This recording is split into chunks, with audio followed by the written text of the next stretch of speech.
안녕하십니까. 이 시간에는 배과수원 주요 병해충 방제 핵심 기술, 시간 관계상 요약해서 동계 약제 살포에 대해서 기계 위제라든가 또 가장 문제되는 흑성병, 그리고 이 지역에서 문제가 되었던 복숭아 순나방 내용에 대해서 말씀을 드리도록 하겠습니다. 먼저 병해충 관리의 핵심은 여러분들이 현장에서 많이 경험했지만은 사람하고 똑같죠. 첫째는 건강관리를 잘 하는 거죠. 그래서 잘 드시고 운동도 하고 건강한 유지를 하고, 그래도 어때요? 병이 올 수 있죠. 그러면은 먼저 예방주사를 맞는다든가, 그래도 병이 걸리면 어때요? 약국에 가서 약을 먹고, 그래도 안 되면 수술하고, 여러 가지 그 단계가 있죠. 그래서 우리가 병해충도 첫째는 약으로 하는 게 아니고 재배적인 관리, 건전한 수체를 관리하는 것이 첫 번째다.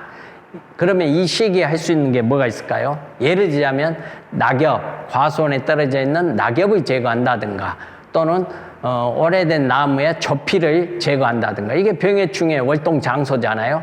다음에 수세 조절을 위해서 과다한 유기물使用이라든가, 또 화학비료使用을 줄여준다든가, 또 통광 통풍이 잘 되도록 하기 위해서 전정, 또 꽃눈 정리, 또 여러분들이 서리 피해라든가 또 태풍 피해를 위해 설치해놨던 방풍망이 있으면 그것을 좀 걷어서 통풍이 잘 되도록 해준다든가, 이런 재배적인 방법을 먼저 생각할 수 있고, 그 다음에는 병연균 발생 이해죠.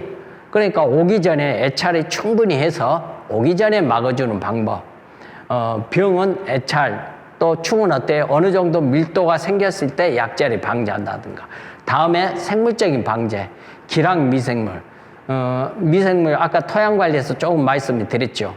그래서 우리가 이런 미생물 관리, 고초균이라든가 방사균, 사상균, 이런 여러 가지를 미생물을 관리한다. 또 초생재배. 이제 이런 단계를 다 거쳐도 병이 왔을 때 최종적으로는 우리가 약제를 살펴야 하는 것이 병해충 관리다. 근데 우리는 병이 온다 하면 먼저 뭔 농약부터 뿌릴까? 근데 그것은 제일 하수들이 하는 생각이다. 그렇게 보시면 될 것 같습니다. 그런데 대부분 보면 그래요. 약이 안 좋다는 말씀을 많이 해요. 약을 뿌려도 안 듣는다. 근데 그것은 첫째 원인이 뭐예요? 시기를 놓쳤다든가, 또 안 듣는 약을 계속 내성이 생긴 약을 뿌린다든가, 또 잘 안 묻는 경우가 있어요. 그래서 우리가 한 10년 전 될까요? 그 천안에서 모여서 한번 한 적이 있어요. 뭐냐면은 농약이 효과가 없다는데 실제 보니까는 잘 안 묻어요. 우리가 감수지락 해가지고 여기다 약품 처리를 해서 SS기로 뿌린 걸 봤더니 실제는 이렇게 묻고 이파리 안 묻는 형광물질 보이시죠? 이렇게 많이 안 묻는 부분들이 생겨요. 그래서 첫째는 묻어야 되기 때문에 SS기 관리를 잘 해주십시오 하는 거예요. 노즐이 막혔다든가, 또 노즐의 각도가 한쪽으로 가 있다든가, 또 압력이 너무 세다든가, 노즐 구멍이 늘어나 있다든가. 그래서 이런 SS기 관리를 잘 하시고, 그 다음에 뿌리실 때 속도를 좀 천천히 간다든가, 또 이런 코너 같은 데는 교호로 살포해진다든가 해서 약제가 잘 묻는 것이 중요합니다 하는 겁니다. 그래서 올 겨울에는 여러분들께서 이런 SS기 같은 것도 사전에 점검해서 수리를 해 주십시오 하는 겁니다. 그 다음에 여러분들이 대부분은 농약을 선택해서 쓰시는 건 아니에요. 농약 이름도 어렵고, 뭐 헥사코나졸이니 뭐 델란, 이런 외우기도 어렵잖아요. 한두 가지도 아니고. 그래서 대부분이 조합해서 처방서를 해준다든가, 농약방에서 권장하는 것을 쓰게 돼 있어요. 흑성병 잘 듣는 약 좋아하면 어르신 이것 갖다 쓰세요. 그런 경우가 많아요. 그랬을 때 여러분이 이 약이 그래도 어떤 약인가를 알아야 되잖아요. 그래서 내가 쓰고 있는 농약을 좀 알아보기 위해서는 네이버에 들어가셔서 농약 안전정보 시스템이라는 글자를 쓰세요. 그래갖고 엔터를 하게 되면 이렇게 밑에가 떠요. 농촌진흥청 농약안전정보 시스템. 여기를 클릭하세요. 또 탁 클릭하면 이 화면이 나와요. 그러면 이 화면에 보게 되면 이걸 제가 확대해 놓은 건데, 상표명, 품목명, 뭐 작물명, 병해충명 뭐 있죠. 그러면 여러분이 사오신 그 상표명이든 품목명을 그대로 넣어서 여기를 검색하시면 이 약에 대한 세부적인 내용이 쭉 떠요. 그래서 여러분이 갖고 온 농약이 어떤 약이고 어떻게 써야 되는가 그걸 알 수 있다. 뒤에 생기는 내성에 대해서 말씀드리기 위해서 제가 먼저 말씀을 드린 거예요. 그래서 농약을 갖고 오시면 이런 단계를 해서 농약 안전정보 시스템에서 이 약이 어떤 약인가를 한번 알고 쓰십시오 하는 겁니다. 자, 다음에 이 시기에 이제 하실 게 동계 기계유제 살포죠. 특히 깍지벌레나 꼬마배나무, 특히 이 지역에서 제가 듣기로는 복숭아 순나방 피해가 심했다고 그래요. 그래서 이것들이 월동을 할 거 아닙니까? 그래서 이걸 잡아줄 수 있는 것은 기계유제 살포다. 그래서 꼭 이걸 좀 머리에 두십시오 하는 것입니다. 그래서 이것은 SS기 한 대에 한 통이나 한 통 반을 넣으시면 돼요. 뭐 20배, 30배 돼 있는데 그 말통으로 돼 있잖아요. 하나가 약 17리터 돼 있어요. 그래서 기계유제를 사서서 SS기 한 대에 넣고 주의점이 있습니다. 올해 나무가 너무 약했다든가 착과량이 너무 많았어. 그래서 수세가 떨어졌던가 한 데는 농도를 낮게, 즉 반 통만 넣는다든가 한 통만 좀 희석해서 쓰십시오 하는 거예요. 그리고 또 하나는 수세가 너무 약한 나무는 동고병 같은 게 생길 수 있기 때문에 그것은 생략하셔도 좋습니다 하는 거예요. 그 다음에 한 가지, 또 이걸 쓰실 때 보면은 뭐 깍지벌레 약이니 뭐 이런 거 같이 넣어서 쓰신 분들이 계세요. 근데 전혀 그럴 필요 없습니다. 우리 연구 결과 그런 걸 넣어서 쓰는 거나 그냥 기계유제만 뿌린 거나 효과는 똑같게 돼 있어요. 괜히 돈 낭비입니다. 그래서 여러분들 뭐 농약방에서 이거 심했으면 이것까지 넣어서 쓰면 좋아. 그것은 여러분들 괜한 돈 낭비이기 때문에 기계유제 단용으로 사용해 주십시오 하는 것을 말씀드립니다. 자, 이걸 뿌리실 때 반드시 뭐예요? 동계 조피 작업 해 주셔야겠죠. 오래된 나무는 조피를 제거하시고 뿌려주시는 게 효과가 좋습니다. 조피를 그대로 두게 하면 어때요? 농약이 안 묻으면 효과가 없다고 그랬죠. 그래서 반드시 조피 작업을 하고 나신 다음에 기계유제를 뿌려 주십시오 하는 겁니다. 기계유제 뿌리는 시기는 이렇게 돼 있어요. 월동 성충이 나무 위로 80% 이상 이동하는 시기. 근데 여러분이 알 수 없잖아요. 그리고 2월 1일부터 6도씨 이상 일수가 16일에서 21일. 그래서 이걸 여러분이 제일 보고 있을 수가 없어요. 그래서 대부분 보면은 여러분 줘요. 이제 기계유제 뿌릴 시기입니다고 저희 조합에서도 뭐 나주 같은 데도 그러고 센터에서도 보내주거든요. 그러면 여러분이 문자 확인하고 그 시기에 뿌려주면 됩니다 하는 거예요. 자, 그 다음에 여러분이 그러니까 이 시기에 해야 될 거 병해충 방제는 조피를 제거하고 기계유제 2월 달에 뿌립니다. 대개 2월 중하순쯤이 돼요. 그래서 여러분들이 기계유제를 뿌려주는 것이 복숭아 순나방이나 깍지벌레 이런 것들을 예방할 수 있다. 밀도를 낮출 수 있다. 그게 핵심이고요. 그 다음에 여러분이 가장 머리 무겁게 생각하는 거예요. 검은별 무늬병이죠. 흑성병이라고 그러죠. 이 흑성병만 없으면 농약 살포 횟수를 반 이상 줄일 수 있잖아요. 그래서 이 흑성병은 가장 중요한 건 뭐예요? 초기에 적기에 방제해야 되죠. 자, 근데 두 가지가 있습니다. 낙엽에서 월동하는 잔황포자가 있어요. 낙엽에서 월동해요. 그래서 이것은 이제 제가 수확할 때 찍어놓은 사진인데 배를 수확하고 난 9월 하순쯤 보면 이렇게 겉무늬가 있어. 이거 예전에는 물어보면 농가에서 그러더라고. 이게 약해다고 너무 독한 약을 뿌려서 그런다는데 그게 아니고 흑성병 가을 포자입니다. 그래서 내 밭에 이런 것이 많은 데는 배를 수확하고 나서 치료제 약을 뭐 사군이나 다군 있죠. 그런 치료제 약들을 좀 뿌려주셔야 돼. 근데 이걸 내가 못 뿌렸어. 그러면은 낙엽 같은 데를 싹 긁어서 없애줘야 된다고 그랬어요. 자, 이게 중요해요. 우리는 대개 지금 봄에 초기에 방제가 중요하다. 봉지 싸기 전에 잘 잡아야 된다는데 이게 있으면 밀도가 높아져요. 그 다음에 분생포자라는 게 있는데 이것은 당과 액화 같은데 그런 데서 월동을 해요. 그래서 이게 봄에 1차 전염이 돼. 그러니까 이 봄에 1차 전염될 때 잘 잡아야겠죠. 이때를 놓치게 되면 여러분이 나중에 약을 10번, 20번 뿌려도 잡기가 어려운 경우가 많아요. 그래서 봄에 발생한 1차 전염원이 꽃으로 갈 때 잘 방제해줘야 된다. 그래서 개화기 때 약제 살포가 중요합니다 하는 거예요. 자, 다음 페이지. 근데 약제 살포의 핵심 사항은 뭐냐면 여러분들이 약을 뿌리고도 잘 못 잡는 이유가 개화기 전후 약제 살포가 중요해요. 그러니까 개화꽃이 인편 밀고 나올 때 그 황약 뿌리고 그런 거 있잖아요. 근데 그건 화상병에서 말씀드릴 것 같아서 제가 뺐습니다.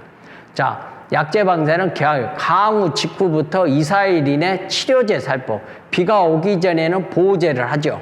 그 다음에 비가 내리면은 치료제를 해야 돼요. 근데 반드시 비가 내리면은 바로 이틀이나 4일 이내 치료제 살포해야 돼요. 그 다음에 계통별 연용은 연간 3회 이내예요. 근데 여러분이 보면 잘 듣는 약은 계속 뿌려줘. 그러니까 안 듣는 거예요. 안 듣는 약을 계속 뿌리면서 효과가 없다고 그러죠. 자, 그리고 4일 이상 계속 비가 오면 어떻게 해야 돼요? 비를 맞고라도 뿌려줘라겠어요. 그러니까 비 온다고 비 갤 때까지 기다리면 안 돼. 이건 이미 침입을 해서 들어가서 지가 살고 있어요. 그래서 비가 3일 이상 계속 오면 그 사이에 뿌려줘야 된다. 그리고 또 하나, 이제 보호제, 여러분, 다이센이고 이런 거 뿌릴 때 보면은 약제 살포 6시간 후 강우시는 재살포. 그러니까 6시간이 지나면 뿌릴 필요가 없지만 6시간 이내에 비가 오면 다시 뿌려주십시오 하는 거예요. 그 다음에 15mm 이상 강우시는 약효가 파괴돼요. 그러니까 효과가 떨어지기 때문에 다시 해줘야 된다. 다음에 살포 후 3일이 지나면 막이 보호되기 때문에 한다. 그러니까 3일이 지나면 또 이파리 또 자라고 새로운 게 나오잖아요. 다시 해주십시오 하는 거예요. 그래서 여기서 보면 가장 중요한 게 안 듣는 이유가 요즘은 작용 기작을 이렇게 써놨잖아요. 요게 같은 것을 뿌리면 절대 안 돼요. 요 같은 것은 다군이나 요건 다군은 스트로빌리룸 계통이거든요. 이런 것은 3번 이상 뿌리면 안 듣는다고 돼 있어.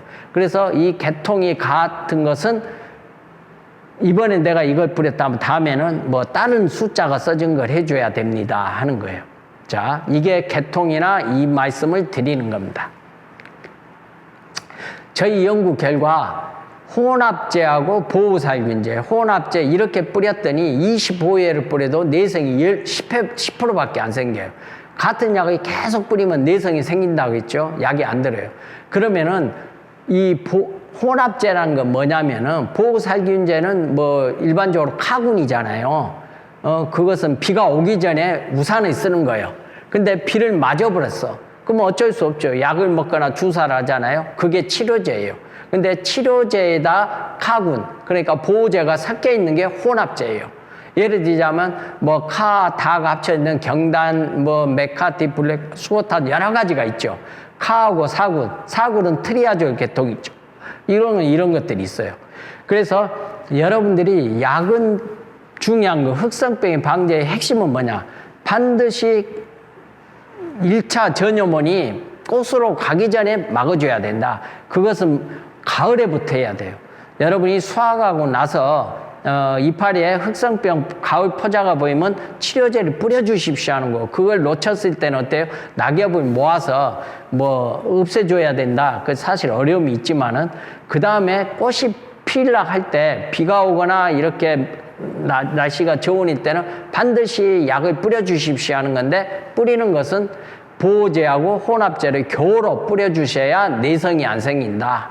그걸 핵심을 두시고, 또 여러분이 농약을 뿌리다 보면 잊어버려요. 뭔 약을 뿌린지. 그래서 반드시 영농일지를 작성하시는데 농약 쓰는 것만이라도 어디다 적어놔야 돼. 그래야 여러분이 내가 좋은 약을, 듣는 약을 뿌렸는가 안 듣는 약을 뿌렸는가 알 수 있겠죠. 자, 그 다음에 복숭아 순나방, 가장 우리 회장님 문제 됐다고 그래요. 복숭아 순나방은 사실 이게 수확기 때 발생해요. 8, 9월에. 그래갖고 다 익은 배를 침을 놔버리면 어떻게 돼요? 다 떨어지고 썩잖아요. 그래서 이 복숭아 순나방 방제가 날아댕겨 또. 그러니까 약을 뿌리면 나갔다가 또 오는 거예요. 어려워. 이거 우리가 연구 결과 보면 1년에 4번 생긴다고 그래요. 뭐 4월부터 해서 9월까지 계속 생기죠. 그래서 이것은 가장 과실에 피해를 주는 것은 7월 이후에 생기는 3, 4세대. 유충은 그 봉지 틈으로 들어가기도 하고 성충은 또 봉지를 뚫고 침을 놔버리잖아요. 그래서 가장 피해가 심하다. 그래서 이것은 이제 대부분 진딧물과 동시 방제.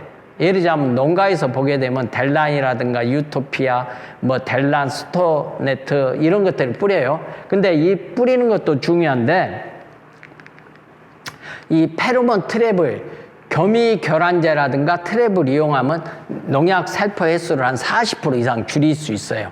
자, 많이 보셨죠? 트랩, 델타 트랩도 있고 이건 애차라는 거예요. 내 밭에서 얼마만큼 나오고 있는가. 그래서 이게 나왔을 때 약을 뿌리는 거고 겸이결란제는 말 그대로 번식을 못하도록 하는 거예요. 그래서 이걸 많이 쓰시는데 이건 보조도 많이 해주죠. 그래서 이건 4월 달하고 7월 달 2번 걸어줘야 돼. 이런 형태도 끈 형태도 있고 이렇게 액체로 된 것도 있어요. 이것은 이제 액이 줄어들면 눈으로 보이니까 교체할 시기를 알 수 있겠죠. 그래서 이 두 가지가 있는데 이건 4월하고 7월 두 개를 해준다. 10아르당 300평 15개. 이거죠. 겸이결란제에 보면은 15개에서 45,000원, 두 번 하면 9만원. 그런데 4월 상순에 월동 해충 깨어나기 전에 한 번 하고 3세대가 나오는 시기 7월 상순에 설치를 해주면 된다. 그래서 대개 효과는 4개월에서 강우라든가 햇빛에 따라 틀려지겠죠. 6개월까지 간다. 그래서 복숭아 순나방은 애찰과 적기 방제. 근데 겸이결란제를 여러분 이 지역은 어쩐지 모르겠어요. 나주 같은 경우는 이걸 보조 사업으로 해서 하거든요. 그래서 이걸 설치해 주게 되면은 약재 살포 횟수도 절감할 수 있는 효과가 있다. 그래서 복숭아 순나방까지 말씀을 드리고 그 다음에 이것은 피해 증상이고요. 끝으로 여러분 요즘 그 화상병도 많이 나오고 줄기 마른병이라든가 녹줄기 마른병 같은 게 나와요. 그래서 전정하실 때 보통 이런 것은 한 40에서 60cm를 놔두고 자르잖아요. 자른 부위에다 반드시 이 톱신 페스트라든가 이런 나군이에요. 이건 치료 살균형이고 세포 분열을 억제합니다. 그래서 이것을 갖다가 절단 부위에 발라줌으로써의 그 병원균의 침입을 막아주고 또 나무가 벌어지는 것도 억제하기 때문에 반드시 전정하고 나서는 이런 것을 발라주십시오 하는 거고, 이제 이 소독 방법은 저희들 화상병에 준해서 말씀드리는 내용이 되겠습니다. 여기까지 해서 마치도록 하겠습니다. 자, 감사합니다.